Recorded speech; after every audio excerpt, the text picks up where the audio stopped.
आज से हम पार्लियामेंट या संसद के बारे में पढ़ेंगे। चलिए शुरू करते हैं। पार्लियामेंट या संसद संविधान के किस अनुच्छेद के अंतर्गत धन विधेयक को परिभाषित किया गया है? अनुच्छेद 110। अनुच्छेद 110। लोकसभा अध्यक्ष अपना त्यागपत्र किसे सौंपता है? लोकसभा उपाध्यक्ष को। संविधान के अनुच्छेद 82 के अनुसार लोकसभा की सीटों का राज्यों के मध्य आवंटन किस वर्ष की जनगणना के आधार पर है? वर्ष 1971 की। भारत में लोकसभा का अध्यक्ष लोकसभा सदस्यों में से ही चयनित किया जाता है। राज्यसभा की एकांतिक शक्ति के अंतर्गत कौन सा अनुच्छेद आता है? 249। संविधान की चौथी अनुसूची किस प्रकार के प्रावधान है राज्यसभा में स्थानों के आवंटन से संबंधित? लोकसभा के सदस्यों की अधिकतम संख्या कितनी हो सकती है? 552। भारतीय संविधान के अंतर्गत संसद के सदस्यों के विशेषाधिकारों तथा उन्मुक्तियों को कौन सा एक प्रावधान निर्धारित करता है? 105। अनुच्छेद 105। लोकसभा और राज्यसभा की गणपूर्ति सदस्य की कुल संख्या के 1/10 संख्या से होता है। राज्यसभा का सदस्य बनने के लिए न्यूनतम आयु कितनी निर्धारित है? 30 वर्ष। राज्यसभा की अधिकतम निर्धारित सदस्य संख्या कितनी है? 250। संसद के किस सदन का अध्यक्ष उसका सदस्य नहीं होता? राज्यसभा का। भारतीय संविधान कौन सा अनुच्छेद संसद को अंतर्राष्ट्रीय समझौते को लागू करने के लिए विधि निर्माण करने की शक्तियां प्रदान करता है? अनुच्छेद 253। भारतीय संसद में राष्ट्रपति और संसद के दोनों सदस्य सम्मिलित होते हैं। लोकसभा राज्यसभा सम्मिलित होते हैं। लोकसभा में राज्यवार सीटों का आवंटन वर्ष 1971 की गणना पर आधारित है। यह निर्धारित किस वर्ष तक यथावत रहेगा? वर्ष सन 2026 तक।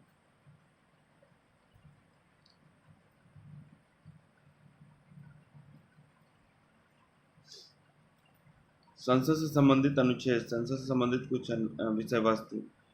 79 संसद का गठन। 80 राज्यसभा की संरचना। 81 लोकसभा की संरचना। 82 प्रत्येक जनगणना के पश्चात पुनः समायोजन।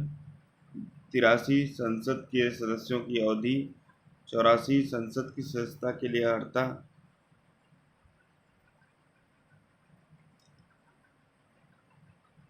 संसद के शस्त्र वशान एवं विघटन। 85। 86 राष्ट्रपति का सदनों को संबोधित तथा संदेश देने का अधिकार। 87 राष्ट्रपति का विशेष संबोधन। 88 सदनों के संबंध में मंत्रियों और महान्यायवादियों के अधिकार। 89 राज्यसभा का सभापति तथा उपसभापति।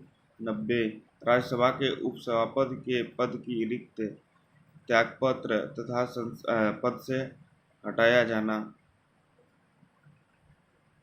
91 सभापति के कर्तव्यों के निर्वहन अथवा सभापति के रूप में कार्य करने की उपसभापति अथवा अन्य व्यक्ति की शक्तियाँ। 92 जब राज्यसभा के सभापति अथवा उपसभापति को पद से हटाने का संकल्प विचाराधीन हो तब उसका पीठासीन न होना। 93 लोकसभा का अध्यक्ष तथा उपाध्यक्ष। 94 लोकसभा अध्यक्ष तथा उपाध्यक्ष पद की रिक्त त्यागपत्र तथा पद से हटाया जाना। लोकसभा उपाध्यक्ष अथवा किसी अन्य व्यक्तियों का लोकसभा अध्यक्ष के कर्तव्यों के निर्वहन की शक्ति। 95।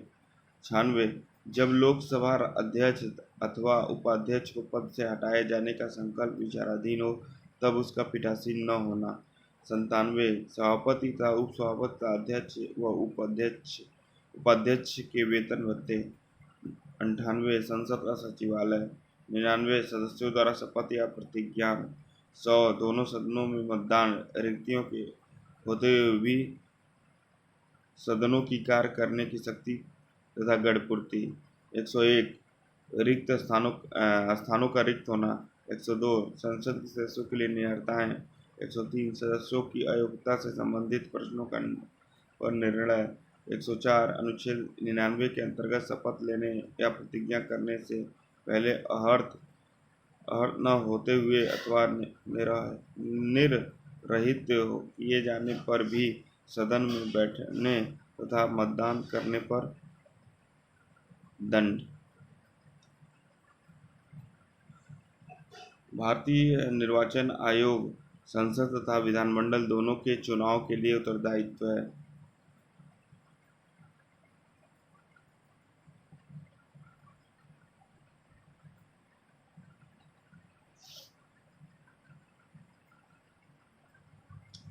लोकसभा के सदस्यों की संख्या 525 से बढ़ाकर 545 किस संविधान संशोधन द्वारा किया गया था?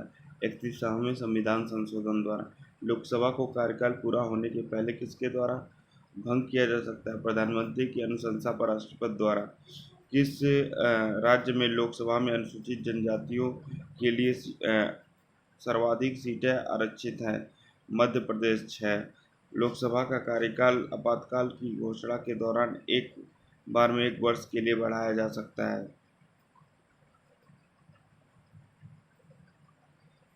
लोकसभा में 2 आंग्ल भारतीय सदस्य कौन मनोनीत करता है? भारत का राष्ट्रपति। लोकसभा का चुनाव का निर्वाचित होने के लिए किसी व्यक्ति की लोकसभा में चुनाव में निर्वाचित होने के लिए किसी व्यक्ति की न्यूनतम आयु कितनी निर्धारित है? 25 वर्ष।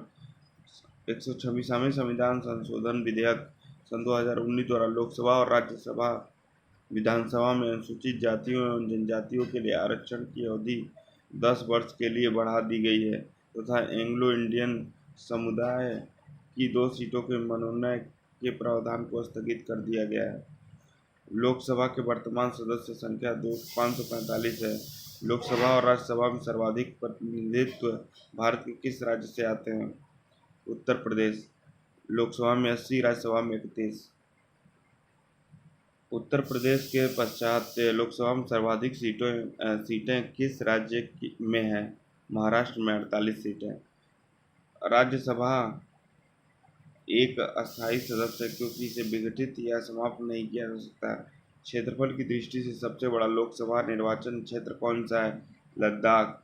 भारत की सिंचित निधि पर भारित व्यय। राष्ट्रपति के वेतन भत्ते तथा उनसे संबंधित अन्य व्यय। राज्यसभा के सभापति, उपसभापति, लोकसभा के अध्यक्ष और उपाध्यक्ष के वेतन तथा भत्ते। ऐसे ऋण या भार जिनका दायित्व भारत सरकार पर पड़े। उच्चतम न्यायालय के न्यायाधीशों के वेतन भत्ते व पेंशन। उच्चतम न्यायालय के न्यायाधीशों की पेंशन। भारत के नियंत्रक एवं महालेखा परीक्षक का वेतन और भत्ते एवं पेंशन। ऐसे अन्य व्यय जो संविधान अथवा संसद के द्वारा निर्मित किसी विधि द्वारा इस संबंध में भारित घोषित हो जाए।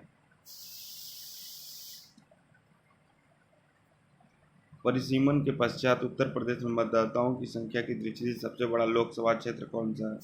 उन्नाव, उत्तर प्रदेश। लोकसभा का पहला आम चुनाव किस वर्ष हुआ था?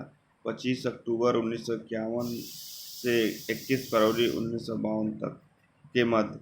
यदि लोकसभा के सभी सदस्य बहुमत से संकल्प पारित कर दें तो लोकसभा अध्यक्ष को उसके कार्यकाल की समाप्ति के पूर्व उसके पद से हटाया जा सकता है। एक वर्ष में लोकसभा के कम से कम कितने सत्र बुलाए जाते हैं? 2। लोकसभा में बिहार 40 को आवंटित सीटें किन 2 राज्यों को आवंटित सीटों के योग के बराबर है? छत्तीसगढ़ 11, मध्य प्रदेश 29। राज्यसभा के सदस्यों का कार्यकाल कितने वर्ष का होता है? 6 वर्ष। प्रोटेम स्पीकर की नियुक्ति राष्ट्रपति द्वारा की जाती है तथा इसका कर्तव्य निर्वाचित लोकसभा सदस्यों को शपथ दिलाना है। लोकसभा अध्यक्ष स्पीकर अपने निर्णायक मत का प्रयोग कब करता है? किसी विधेयक या प्रस्ताव के पक्ष या विपक्ष में बराबर मत होने की स्थिति में लोकसभा के प्रथम अध्यक्ष कौन थे? जीवी मौलंकर। लोक लोक लेखा समिति नियंत्रक महालेखा परीक्षक की रिपोर्ट की जांच करती है तथा उस पर अंतिम रिपोर्ट तैयार करके संसद के पटल पर रखती है। प्राक्कलन समिति का कार्यकाल कितना होता है? प्राक्कलन समिति का कार्यकाल 1 वर्ष होता है। राज्यसभा के सदस्य किसके द्वारा चुने जाते हैं? राज्यों की विधानसभाओं के द्वारा। विशेषाधिकार समिति में दोनों सदनों से कुल कितने सदस्य होते हैं? विशेषाधिकार समिति 25, 15 लोकसभा से तथा राज्यसभा से 10। संसद के सरकारी विधेयक मंत्री द्वारा, जबकि गैर सरकारी विधेयक मंत्री के अतिरिक्त किसी भी सदस्य द्वारा प्रस्तुत किया जा सकता है। प्रत्येक वित्त विधेयक धन विधेयक नहीं होता, परंतु प्रत्येक धन विधेयक वित्त विधेयक होता है।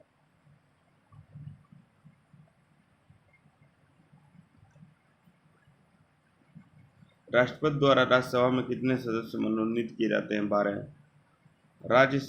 राज्यसभा के लिए नामांकित होने वाले प्रथम अभिनेत्री कौन थी? नरगिस दत्त। राज्यसभा सदस्य 1980 से 1986। लोकसभा की प्रथम महिला अध्यक्ष कौन थी? मीरा कुमारी।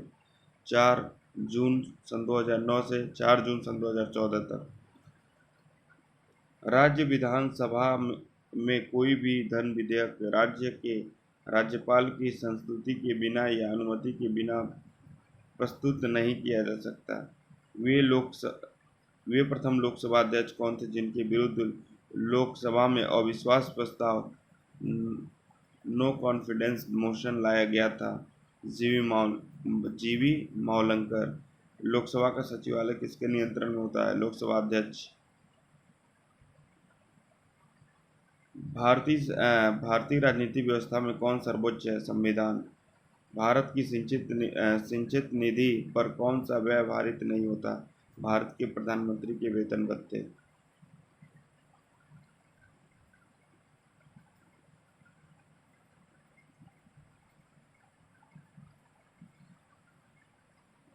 धन विधेयक संसद के किस सदन को पुनः स्थापित किया जाता है?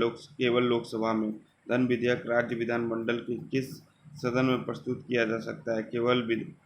केवल विधानसभा में। बजट की रूपरेखा किस भाग के द्वारा तैयार की जाती है? आर्थिक कार्य विभाग के द्वारा। करों और सरकारी कामकाज के निर्वहन में हुई अन्य प्राप्तियों से संघीय सरकार को प्राप्त होने वाला राजस्व किस निधि में जमा होता है? भारत के संचित निधि में। आर्थिक सर्वेक्षण प्रतिवर्ष संसद में कब प्रस्तुत किया जाता है? आगामी वर्ष के बजट के प्रस्तुतिकरण से पूर्व। कोई विधेयक धन विधेयक है अथवा नहीं, इसका निर्णय कौन करता है? लोकसभा अध्यक्ष। भारत की सिंचित निधि से धन निकालने के लिए संसद का अनुमोदन अनिवार्य है। लेखानुदान संघ सरकार को किस प्रकार की अनुमति प्रदान करता है? निश्चित अवधि के लिए भारतीय संचित निधि से धन निकालने की।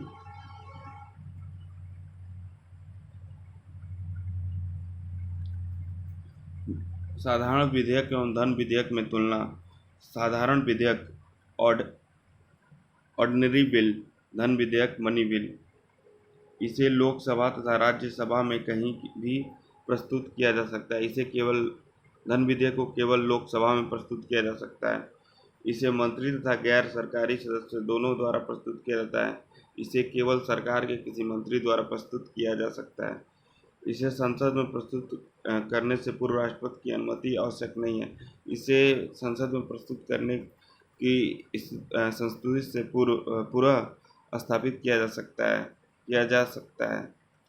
इसे राज्यसभा द्वारा संशोधित या अस्वीकृत किया जा सकता है। इसे राज्यसभा द्वारा संशोधित या अस्वीकृत नहीं किया जा सकता। इसे राज्यसभा अधिकतम 6 माह के लिए रोक सकती है। इसे राज्यसभा केवल 14 दिन के लिए रोक सकती है। धन विधेयक को इसे राज्यसभा में भेजने के लिए लोकसभा अध्यक्ष के द्वारा किए जाने की आवश्यकता नहीं है। इसे लोकसभा अध्यक्ष के द्वारा धन विधेयक के रूप में प्रमाणित किए जाने की आवश्यकता होती है। दोनों सदनों में असहमति की स्थिति में राष्ट्रपति दोनों सदनों की संयुक्त बैठक बुलाता है। इसे दोनों सदनों में पारित होने के बाद राष्ट्रपति के हस्ताक्षर के लिए भेजा जाता है। इसमें दोनों सदनों के बीच असहमति का कोई अवसर ही नहीं होता है, इसलिए संयुक्त बैठक का कोई प्रावधान नहीं है। इसमें केवल लोकसभा से पारित होने के बाद राष्ट्रपति के हस्ताक्षर के लिए भेजा जाता है। यह विधेयक लोकसभा में अस्वीकृत हो जाने पर सरकार को त्यागपत्र देना पड़ता है, यदि इसे मंत्री ने प्रस्तुत किया है। यह विधेयक कोई लोकसभा में अस्वीकृत होने पर सरकार को त्यागपत्र देना पड़ता है। इसे राष्ट्रपति द्वारा स्वीकृत या अस्वीकृत किया जा सकता है अथवा पुनर्विचार के लिए भेजा जा सकता है। इसे राष्ट्रपति द्वारा स्वीकृत अस्वीकृत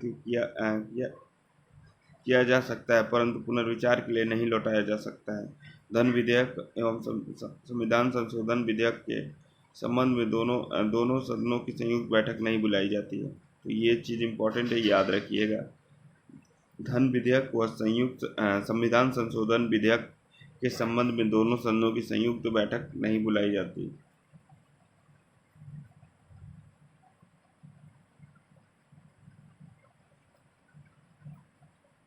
प्राक्कलन समिति संसद के किस सदन के सदस्यों से गठित किए जाते हैं? लोकसभा के सदस्यों द्वारा। जब कोई कानूनी विधेयक संसद के किस सदन में प्रस्तुत किया जा सकता है? संसद के किसी भी सदन में। भारतीय संसद के दोनों सदनों की संयुक्त बैठक साधारण विधेयक तथा वित्त विधेयक दोनों के संबंध में हो सकता है। संसद के दो सत्रों के मध्य अधिकाधिक अंतराल कितना होना चाहिए? 6 महीने का।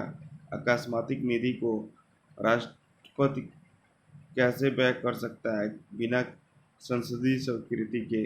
लोकसभा के विधेयक पर आम बहस किस वाचन में होता है? द्वितीय वचन में। कटौती प्रस्ताव को और किस अन्य नाम से जाना जाता है? समापन प्रस्ताव। यदि कोई धन विधेयक लोकसभा द्वारा स्वीकृत कर लिया जाए और राज्यसभा द्वारा इसे अधिक से अधिक कितनी अवधि के लिए रोक सकती है? अधिक से अधिक कितने दिनों के लिए रोक सकती है? 14 दिनों के लिए। यदि वार्षिक संघीय बजट को लोकसभा द्वारा पारित न हो तो प्रधानमंत्री अपनी मंत्रिपरिषद सहित त्यागपत्र दे सकता है। लोकसभा तथा राज्यसभा के संयुक्त अधिवेशन की अध्यक्षता कौन करता है? लोकसभा अध्यक्ष। संसद की किसी समिति में राज्य सभा का प्रतिनिधित्व नहीं होता। प्राक्कलन समिति में।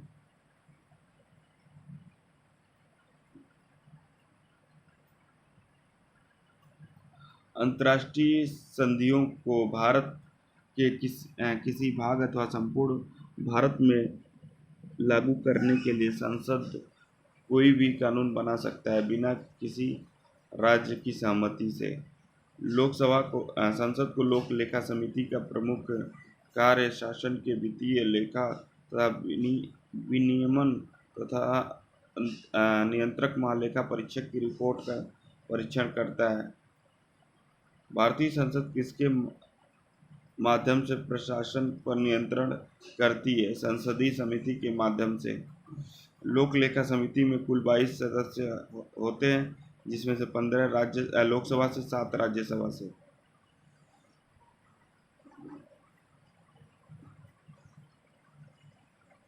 वर्तमान में राज्यसभा में 245 सदस्य हैं, जिसमें से 229 सदस्य राज्यों से, 4 सदस्य संघ राज्य क्षेत्रों से चुनकर आते हैं तथा 12 सदस्यों राष्ट्रपति द्वारा मनोनीत किए जाते हैं। सरकार द्वारा लोकसभा में अपना बहुमत सिद्ध करने के लिए कौन सा प्रस्ताव रखा जाता है? विश्वास प्रस्ताव, कॉन्फिडेंस मोशन। भारतीय संसद के दोनों सदनों की प्रथम संयुक्त बैठक किस विधेयक पर हुई थी? दहेज उन्मूलन विधेयक, डाउरी एबोलिशन बिल पर 1961 में। लोक लेखा समिति अपनी रिपोर्ट किसे प्रस्तुत करती है? लोकसभा अध्यक्ष को। संसद में लोक लेखा समिति पब्लिक अकाउंट्स कमेटी के अध्यक्ष की नियुक्ति किसके द्वारा की जाती है? लोकसभा अध्यक्ष द्वारा। संसद पब्लिक विधानसभा के किसी भी सदस्य की सदस्यता तब समाप्त समझी जाती है जब वह सदन की सूचित किए बिना लगातार 60 दिनों तक अनुपस्थित रहता है। संसद राज्य सूची के किसी विषय पर कानून कब बना सकती है यदि राज्यसभा ऐसा संकल्प पारित करती है। किसी मंत्री के विरुद्ध विशेषाधिकार प्रस्ताव कब लाया जाता है जब वह मंत्री किसी मामले के तथ्यों को रोकता है तथा तथ्यों को गलत वर्णन देता है। संसद द्वारा वर्ष 1989 में निर्मित कानून के आधार पर एक नागरिक के वयस्क होने की उम्र 18 वर्ष। लोकसभा में शून्यकाल की अवधि अधिक से अधिक कितनी हो सकती है? 1 घंटा। संसद में स्थगन प्रस्ताव लाने का उद्देश्य सार्वजनिक महत्व के अति आवश्यक मुद्दों पर बहस करना है। भारतीय संसद की संप्रभुता किसके द्वारा प्रतिबंधित है? अन्यायिक समीक्षा से। संसदीय व्यवस्था में शून्यकाल किस देश की देन है? भारत की। संसद की कार्यवाही का प्रथम घंटा क्या कहलाता है? प्रश्नकाल, क्वेश्चन आवर्स। लोक लेखा समिति में कुल 22 सदस्य होते हैं जिसमें से 15 सदस्य लोकसभा से, 7 सदस्य राज्यसभा से। इस तरह हमारा ये लेक्चर समाप्त हुआ।